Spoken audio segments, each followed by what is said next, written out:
When the world is just too much, turn it off and turn on positive, encouraging K-Love. I'm gonna praise. World off. K-Love on. K-Love is sunshine for my soul. I love K-Love. Listen now on your radio, online, or on the free K-Love app. K-Love makes me feel so good. Positive, encouraging K-Love.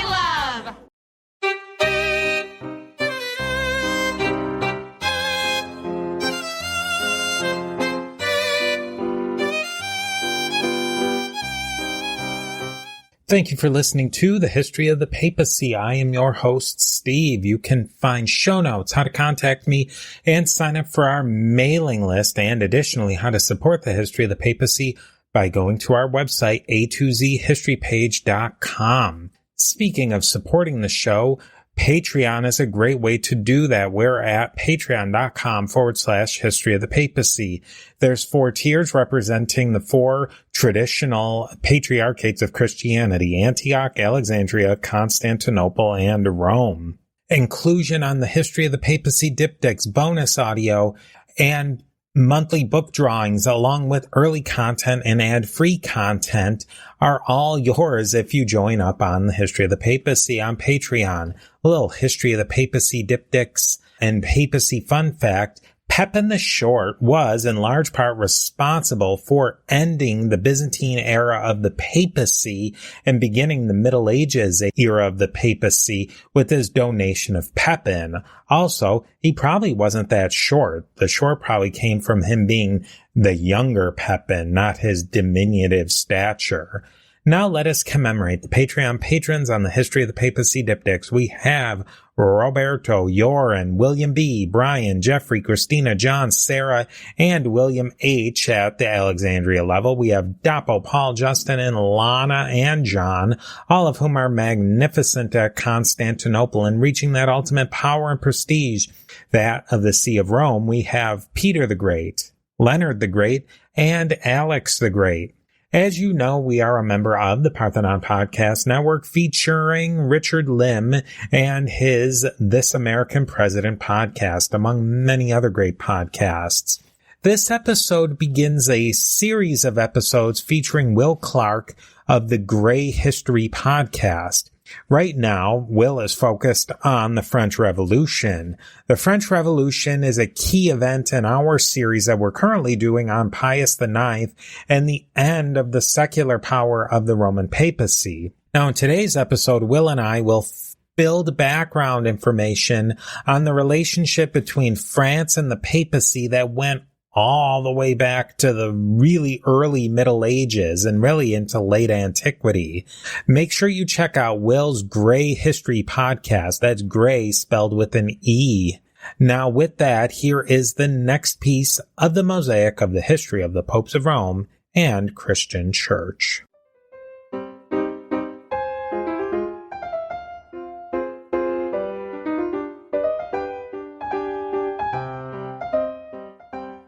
So today we're talking about the French Revolution and kind of setting a little bit of the stage of what was going on with the papacy and the Catholic Church. I'm really happy and excited to talk with Will of Gray History. I'm loving the Gray History. I'm burning through episodes trying to get caught up. Well, thank you for that, Steve. There's a little bit of a library to get there, and each episode gets a little longer, I think, as time goes on. So there's just a little bit more to do as you catch it up. I'm also enjoying. I'm jumping in and out of various episodes of the History of the Papacy podcast as well, and it's I've been listening to the Pontifex pod as well. So I feel like I'm knee deep in pontifical history at the moment, which I'm loving. And it's exciting because papal history and Catholic Church history is so intertwined with French history, and especially the French Revolution, that it'll be really great for both of our audiences to get on the same page with what's going on with those two really important aspects of French history and European history.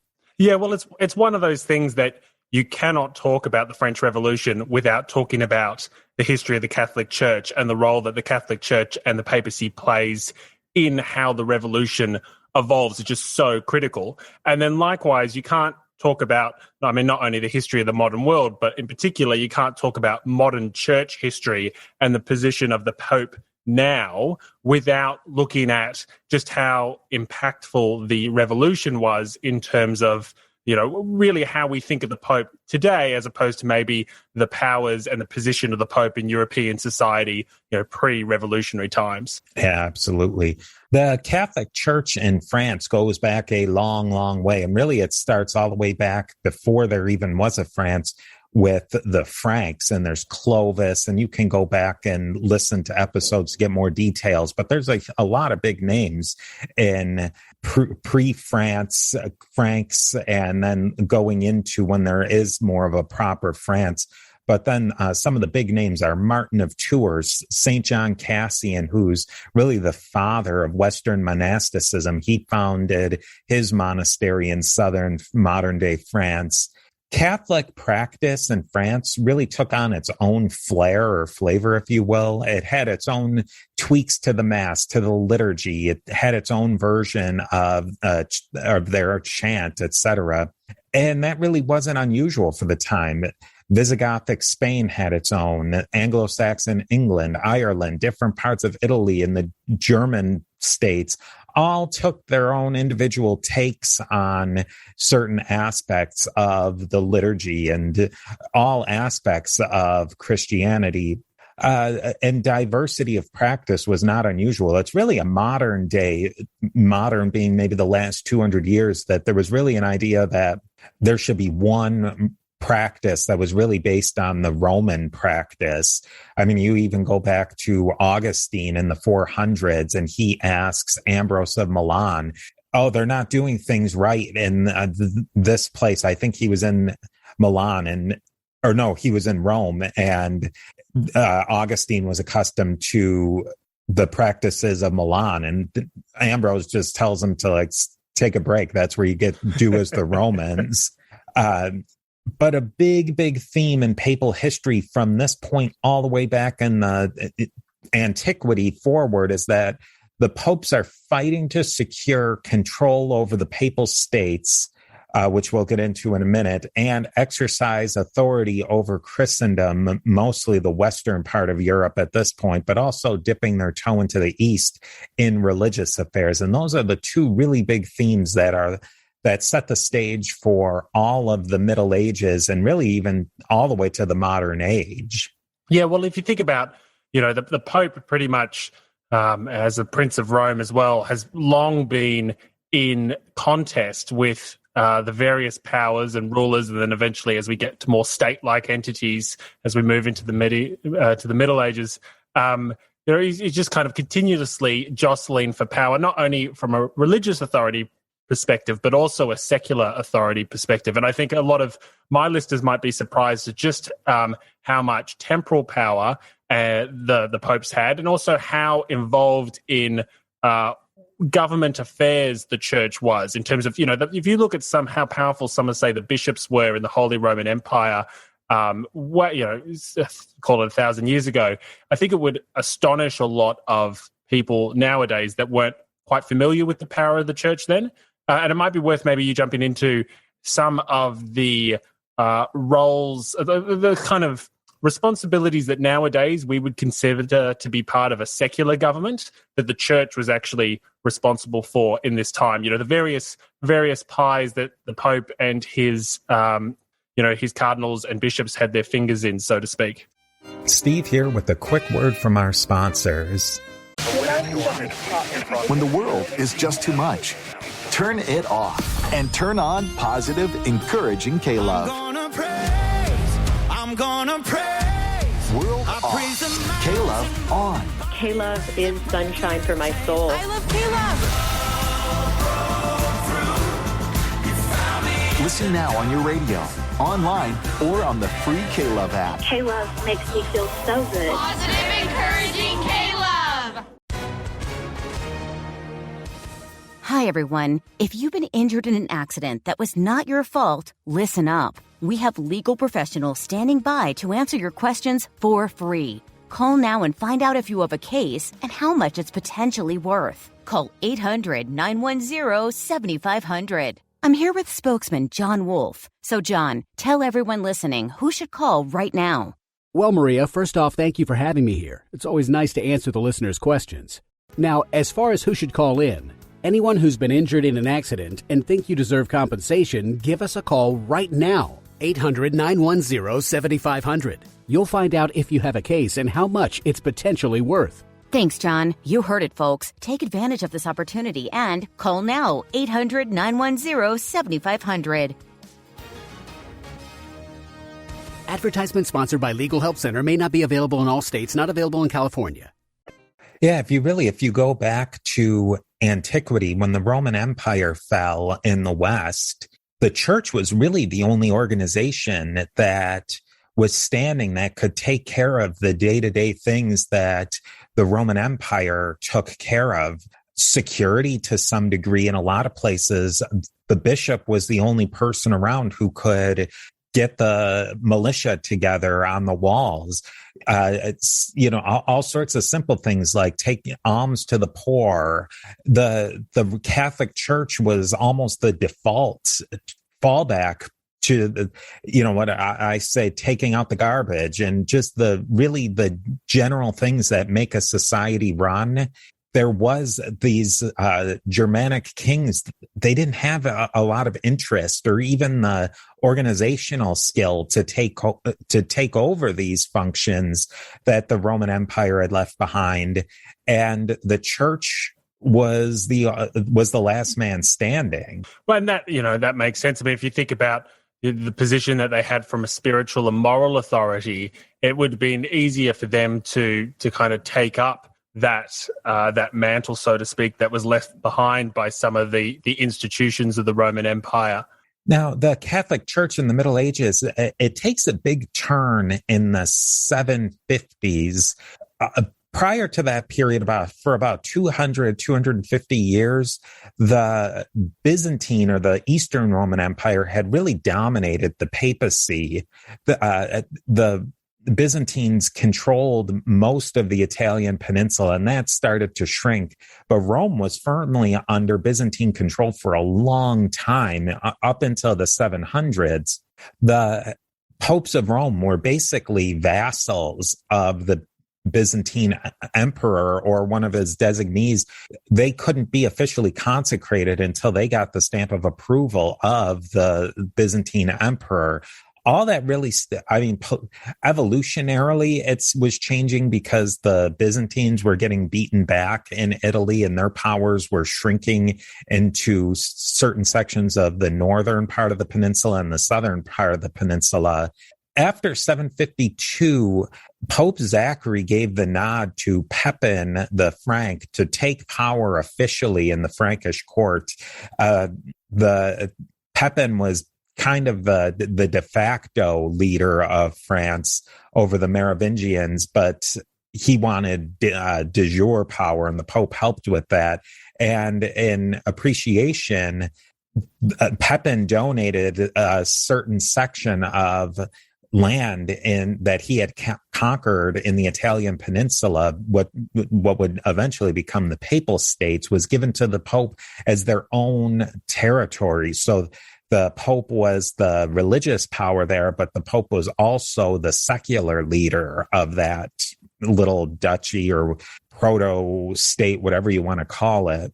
The other thing that starts to develop is who was going to appoint bishops. And that was a major, major issue because, like you were saying, well, bishops had a vast amount of power, and in a lot of places, the bishop might actually be the secular leader as well as the religious leader, and they were just in control of vast amounts of wealth and land. Also, the up-and-coming monasteries, which the monastery was basically the economic engine of a lot of these areas, and who would be the one to appoint them?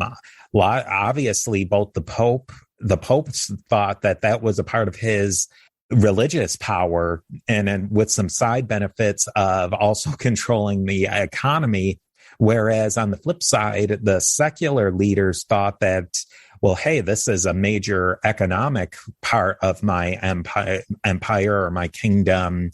And, I get the side benefit of appointing the religious leader too. So you can definitely see where there's going to be a major point of contact there, or point of conflict there, I should say.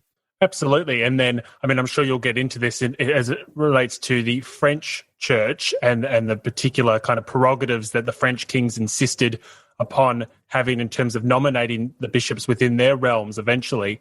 But you've got to remember to build on your point that, for those members of the audience that aren't necessarily as familiar with, how to think about this particular topic, is that when you're thinking about bishops, because they have so much control over economically valuable pieces of land and entire economies, entire towns and small urban communities, not only do they possess significant wealth, and we're in a time now where land means power and land means wealth far more than it does today, but it also means that bishops actually have small armies or at least forces that they can contribute to a king. So when you see civil wars and civil strife, particularly in Europe, and I'm thinking at the moment in particular of the Holy Roman Empire, people will call upon bishops for the wealth that they can offer a particular campaign, but also the military forces as well. So, these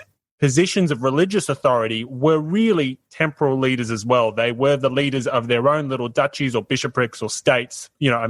Proto-state would be a better term for it.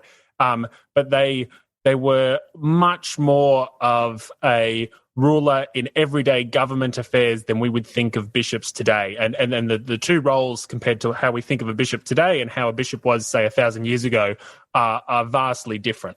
Yeah, I think that's really important to point out for sure. And just to jump off of that, and I'm sure both of us along the way will be using terms like Italy and France, England, Germany, but those places wouldn't exist for a long, long time. Germany was Holy Roman Empire was a patchwork of duchies, and France was in the same situation. Spain, they're all a total patchwork of medieval fiefdoms and that had all these different connections to each other, and they were not states as such. England was probably the only one that would really get something close to what we might think of as a modern state.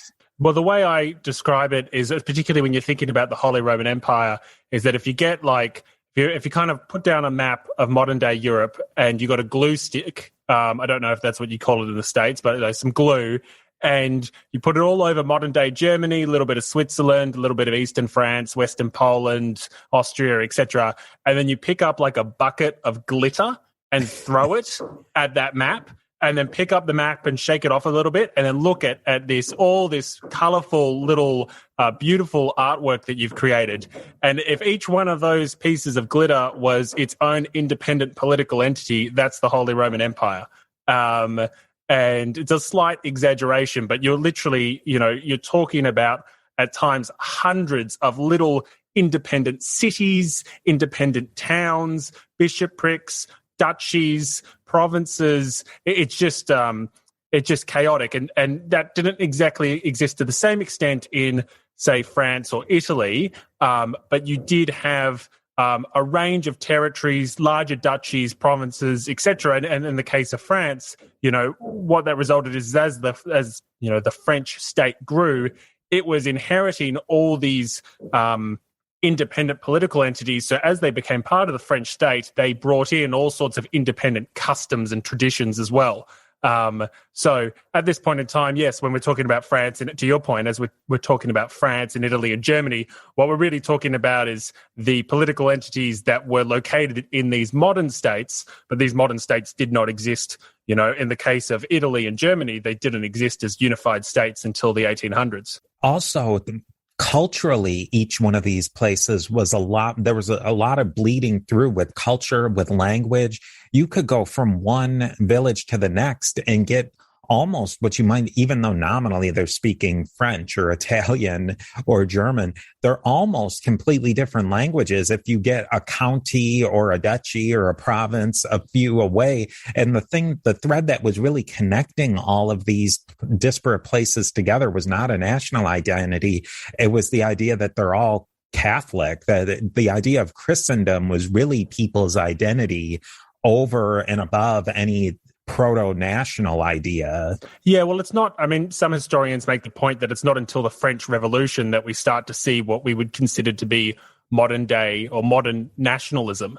And to your point, even when the French Revolution commenced, the amount of non-French speakers, or the amount of even French speakers that, say, the average Parisian would have quite a fair bit of difficulty communicating with, was a significant proportion of the country.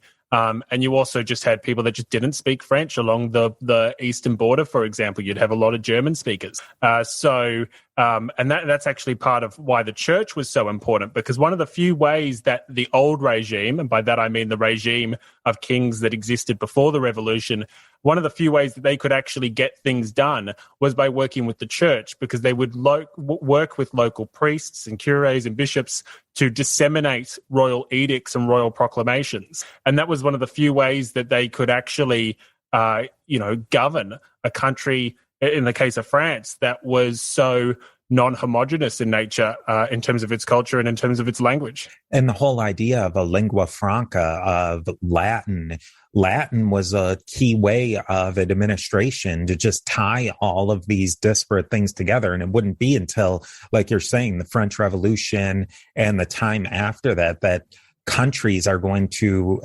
invent basically schooling systems to teach a standard dialect of French, Italian, English, and probably in a lot of reasons today, that's why you and I, even speaking English, can speak to each other. If things had been a little different, we might not have been able to, over the course of generations, even communicate with each other in English. We'd be speaking our own regional dialects, and we'd have to speak something like Latin or something together to be able to even communicate.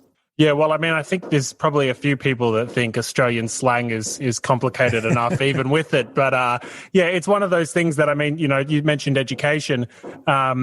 It's one of those things where the revolution actually took an awful lot of time focused on education and how to overhaul the education system in the creation of a modern French state. Now, unfortunately, the Revolutionary Wars kind of took precedence in terms of their focus and their attention, and so they didn't get to implement all their grand plans. But again, things like a standardized national language and a standardized national education system, they are quite modern ideas. And prior to that, it was the church that played a large role in education and communication across geographies that, to your point, might have had very little to do with each other except for their common faith. Or at least until the Reformation, when their common faith became a little less common. Steve here again with a quick word from our sponsors. When the world is just too much, turn it off and turn on positive, encouraging K-Love. I'm gonna praise. World off, K-Love on. K-Love is sunshine for my soul. I love K-Love. Listen now on your radio, online, or on the free K-Love app. K-Love makes me feel so good. Positive, encouraging K-Love.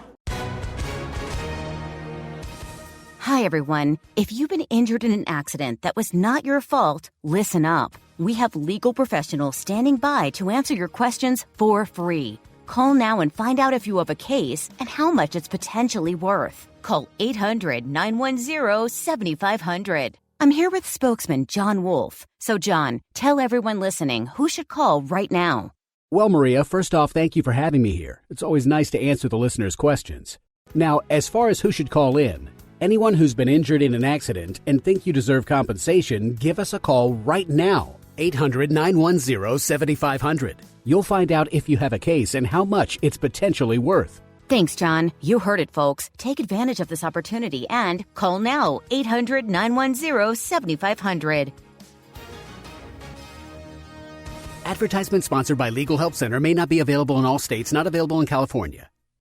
There's a couple more points I think that are worth bringing up just to get us all on the same page going into the late 18th century. And at least in the papal church part of this equation is the Avignon papacy and then the suppression of the Templars. I mean, we're skipping a lot of things. We're skipping the Crusades. But I think these couple of key points will at least illuminate kind of what was going on. And with the Avignon papacy, that was basically a time where the French monarchs took over the papacy and the curia and the whole apparatus of the Catholic Church during most of the 1300s. Avignon is a city in southern France, and it's interesting because it's almost near where Italy, France, and the Holy Roman Empire, I believe part of the papal enclave of Avignon bordered the Holy Roman Empire, even though in today's terms, Avignon is pretty securely inside of France. I mean, that shows you how complicated that time period was. This whole Avignon papacy was a very ugly time in papal history. It's also the time of the Black Death. So there's a lot of pretty rough and tumble stuff going on there. During this time period, the popes were French and the cardinals were mostly French, and it was fairly much completely run by the French kings.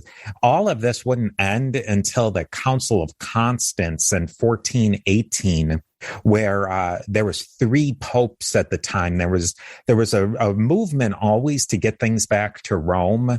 Of course, the French kind of liked what was going on with having it in Avignon, but there was a pope in Rome. I think there might have been 2 popes in Rome, and then there's the pope in Avignon. And basically, the Council of Constance said all of them got to go, and we're going to pick a new person. And it was probably what actually saved the papacy as an institution, because I mean, how long could it go on having 3 claimants? I mean, it was that can't go on forever. One thing that happened slightly before, but kind of at the same time as the transition to the Avignon papacy, was the suppression of the Templars. And the papacy was pretty on board with the Templars. And with the Templars, that's a whole its own can of worms, but it was basically the French kings were totally in hock to the Templars financially, and they wanted the Templars out of the way. The popes found that the Templars were still a pretty useful organization, but the popes wound up just caving entirely to what the French king wanted. There's also a rise of something called Gallicanism, which the French church, it was really the French church separating itself from the church in general. They were still in communion with Rome and with Spain and all the other Catholic churches, but they were really trying to emphasize the Frenchness of their church. Kind of like if anybody's familiar with the Eastern churches, the Church of Bulgaria, the Church of Russia, Constantinople, Romania, they're all independent of each other, but they're all kind of pulling in the same direction, you might say. The Gallican Church, they wanted to really be their own thing, with the Pope of Rome as sort of a titular first among equals. But the day-to-day operations were going to be all in-house inside of the French church or the Gallican Church. Then we get the Protestant Reformation, and that's a major pinch on papal religious power, but really doesn't change anything going on inside of the papal state, the secular power. But then at the same time, when you have the power of the popes contracting in Europe, they lose basically half of the continent to the Protestant Reformation. There's a huge expansion of the Catholic Church in the New World, in North America, South America, and the East, the Far East of Asia. Then in the 1500s, there's a really big pushback by the Catholic Church of the Counter-Reformation, and you get the rise of the Jesuits, who are really starting to push back on the Protestants. Then the one last thing, and that's the major part of the Counter-Reformation, is the Council of Trent in the 1500s, and that's where we get the idea starting of a much more muscular papacy on religious terms and secular terms. And it won't always play out successfully, but it's the idea is starting to get set that the popes have this secular power in the papal states, but they also are supreme, or they should be supreme amongst the Catholic Church. Now in France, you have the rise of the Huguenots, and then they really get pushed down with they're severely persecuted. A lot of them wind up going to North America and the colonies of the English colonies of North America. And that really leaves France doesn't get super affected by the Protestant Reformation, and it really does remain a Catholic state, but it's also influenced by the Protestants in that they want some freedom from the papacy. And we'll kind of see how that plays out going into the French Revolution in the later part of the 18th century. Yeah, and it's one of those things so that if you think about the Reformation in France, yes, when France gets to the French Revolution, it's predominantly a Catholic country. About 97% of the population is nominally Catholic. But like many countries during that kind of Reformation period and immediately afterwards, there was quite a bit of religious and civil unrest as a result of the Reformation. And you've already mentioned the Huguenots there. In the kind of the latter half of the 1500s, France experienced quite considerable amounts of civil war or religious-inspired civil war because of the Protestant and Catholic churches or members of their communities that had become either Protestant or had become Protestant instead of Catholic. And it's actually worth noting that 2 successive French kings were assassinated as a direct result of the religious tensions of those times, so Henry III and Henry IV. And so it was, even though France came through that period of time nominally quite a Catholic country, in part because of some of the reforms that Louis XIV introduced in the decades after that unrest, it didn't escape it entirely. And so while you don't have a situation like you say have in some of the states of the Holy Roman Empire, which had quite large Christian minorities, you do, France, was by no means immune to some of that unrest. Yeah, it really, that you make the point that France was about 97% Catholic, and there really was a spectrum where you have the Enlightenment coming up, where people are, especially in certain quarters of the society, are starting to break away from religion. But then you have a core who are super Catholic, but even within that, they're starting to bifurcate into groups that are really pro-papal, but also groups that are really pro-Gallican or for a national regional church. So even amongst the religious, you're getting splits.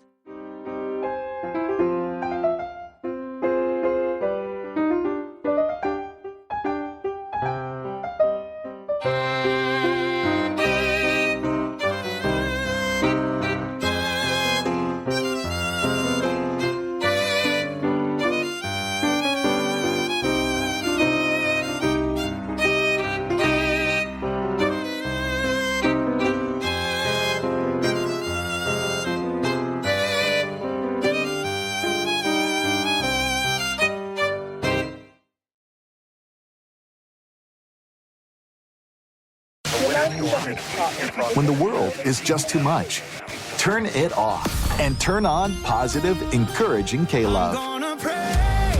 I'm gonna praise. World off. K-Love on. K-Love is sunshine for my soul. I love K-Love. Listen now on your radio, online, or on the free K-Love app. K-Love makes me feel so good. Positive, encouraging K-Love. Hi, everyone. If you've been injured in an accident that was not your fault, listen up. We have legal professionals standing by to answer your questions for free. Call now and find out if you have a case and how much it's potentially worth. Call 800-910-7500. I'm here with spokesman John Wolfe. So, John, tell everyone listening who should call right now. Well, Maria, first off, thank you for having me here. It's always nice to answer the listeners' questions. Now, as far as who should call in, anyone who's been injured in an accident and think you deserve compensation, give us a call right now. 800-910-7500. You'll find out if you have a case and how much it's potentially worth. Thanks, John. You heard it, folks. Take advantage of this opportunity and call now. 800-910-7500. Advertisement sponsored by Legal Help Center may not be available in all states, not available in California.